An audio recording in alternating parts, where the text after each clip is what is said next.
na God is unfair. Kung minsan, sapagkat pinili nila yung bagay na gusto nila. At alam niyo kung ano nangyari? The paradise, tinan po natin. Paradise changed to a sin-marred world. Kung makikita natin, ang paradise na ito at ang mundo ngayon ay punong-puno ngayon ng kasalanan. Lumingin ka lang sa kabilang panig, lumingon ka lang sa kabilang panig, makikita mo, grabe. Makikita mo, gumagawa ng kasalanan. Amen? Sabi dito, ang mundo natin ay napuno. Dati, paradise. You have peace in your mind. At talagang full of love. Ang sarap manirahan sa paradise. But now, hindi mo na nanaisin pang tumira sa mundong ito. Why? There is a sin-marred world. At ang matindi po nito, uudyukan ka pa talagang magkasala. Ikaw na nananahimik na tao, nagko-computer ka lang, sumama ka sa amin, mayroong mga babae doon magaganda. Amen? Ganong katindi ang influence ng mundo.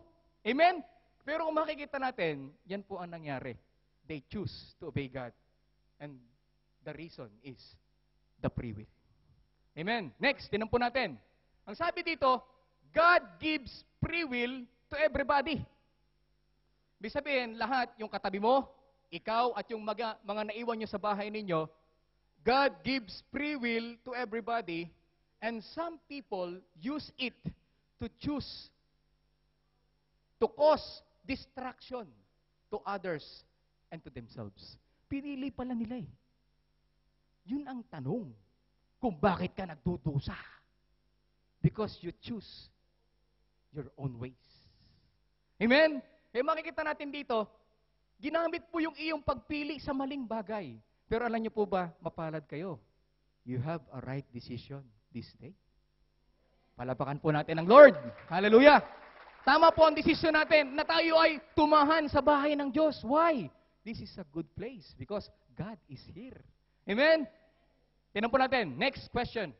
Sabi dito, sa Lamentation, makikita po natin, sabi dito, for He does not willingly bring affliction or grief to anyone. Ang Diyos po natin, ayaw niya na magbigay ng affliction, nung sakit ng damdamin, at yung talagang mga problema sa buhay natin. Hindi naman talaga siya, ayaw niya talaga magbigay. But God allow.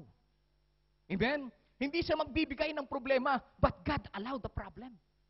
Amen? Yan ang sabi ng Lamentation. He does not willingly bring affliction. Alam niyo po ba na nagdurugo ang puso ng Lord kapag nakikitang umiiyak ka? But God allowed to cry. Amen? Para makita mo yung kapangyarihan ng Diyos sa buhay mo. Amen? Kaya makikita natin dito, yan, ang dahilan. The next question is ito po, tinan po natin. Why God allow such awful things happen to me? Bakit ba inalaw ng Diyos na mangyari sa buhay ko ito?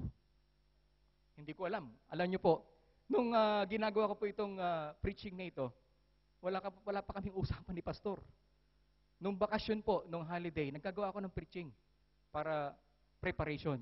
Yung pala, ito po yung panahon na dapat kong i-preach ngayong araw na ito. At hindi ko po alam kung sino ang kinakausap ng Lord. Lahat po tayo.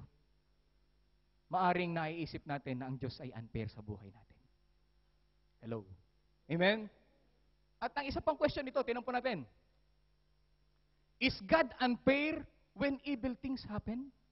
Ang Diyos po ba ay masama na? Unfair na ba siya kapag masama ang nangyayari sa buhay mo? Unfair ba ang Diyos kapag masama na nangyayari sa buhay mo? Amen? And the other question is ito po. Is God unfair in our daily struggles? Kapag nag-i-struggle tayo sa buhay, sinasabi na natin, Lord, ikaw ang dahilan kung bakit ako nag-i-struggle. Is God unfair if we have a struggle in our lives? Amen?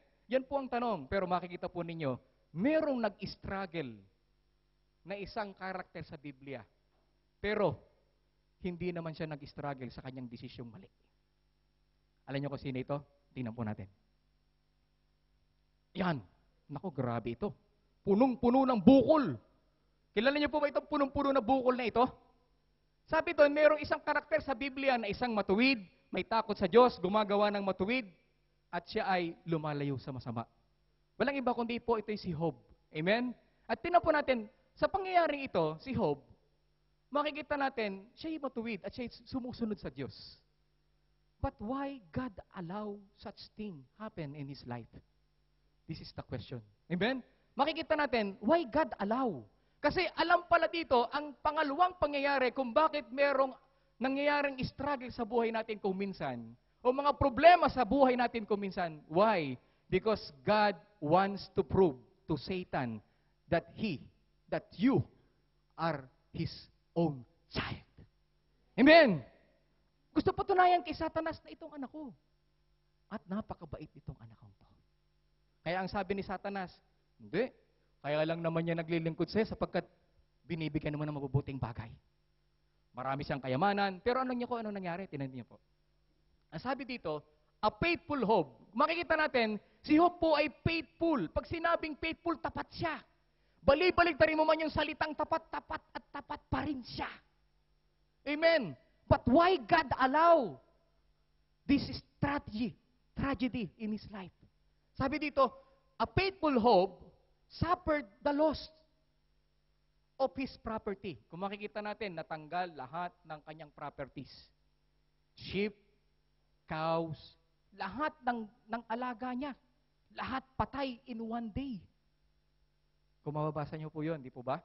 And the other is the family. In one day also.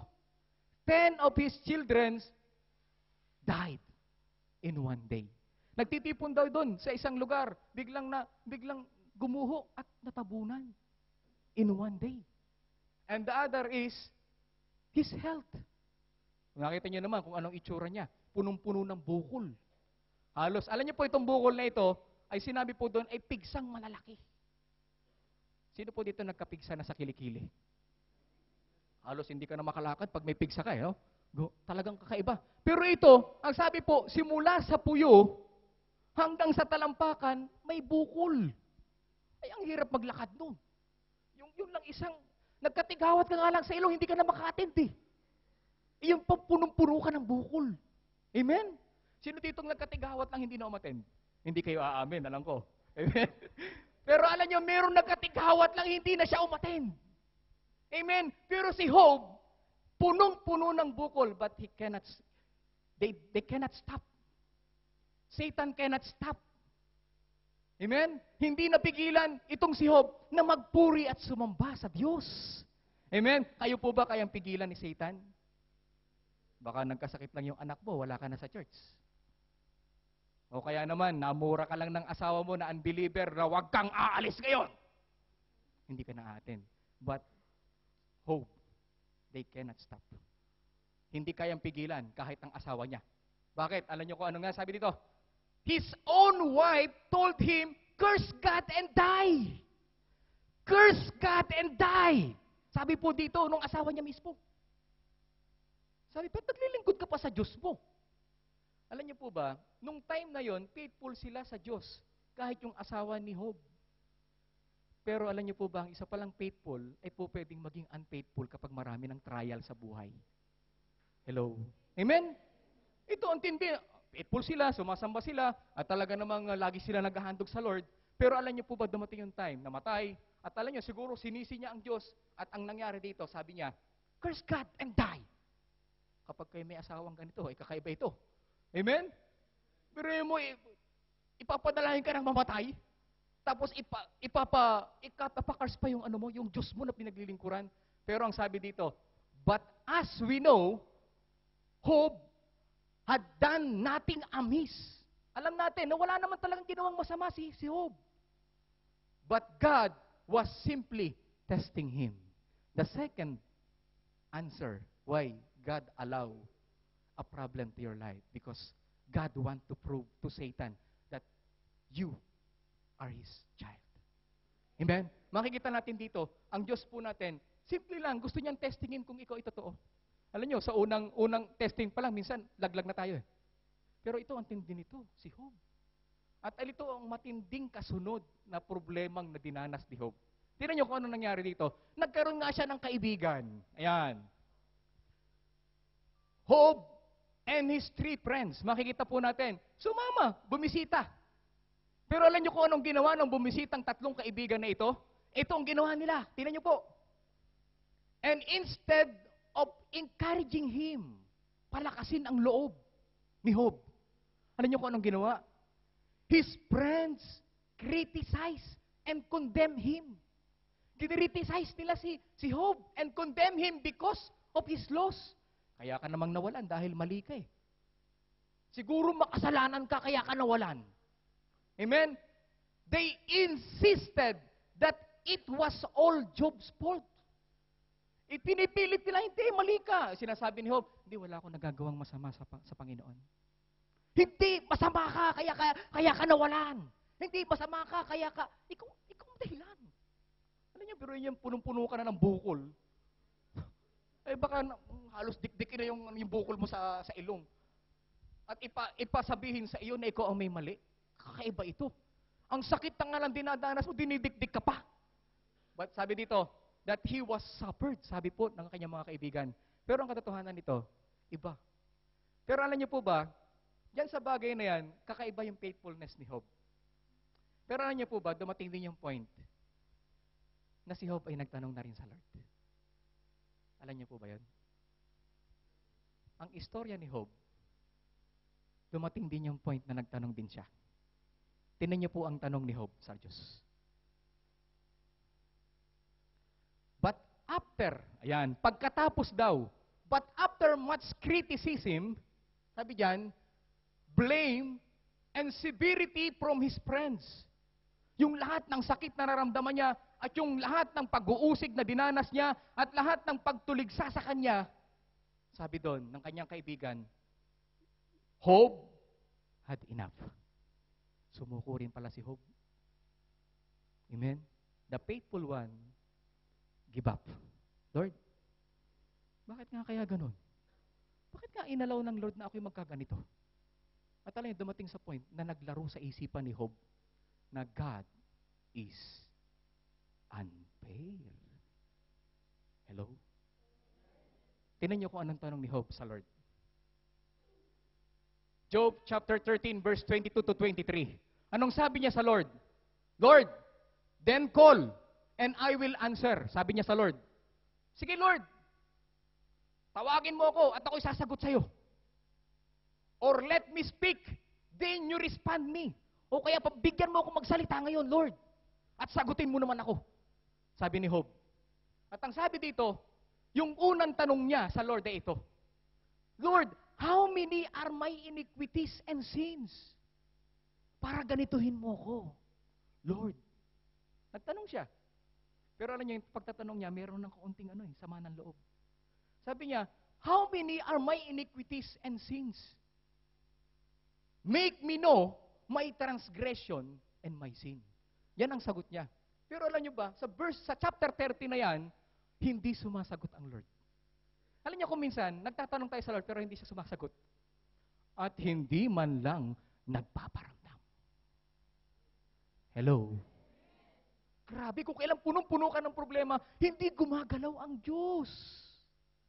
Lord, nasan ka? Magsisigaw ka man sa bubong ng bahay mo, hindi mo maririnig ang Diyos. Why? Because God want to silent.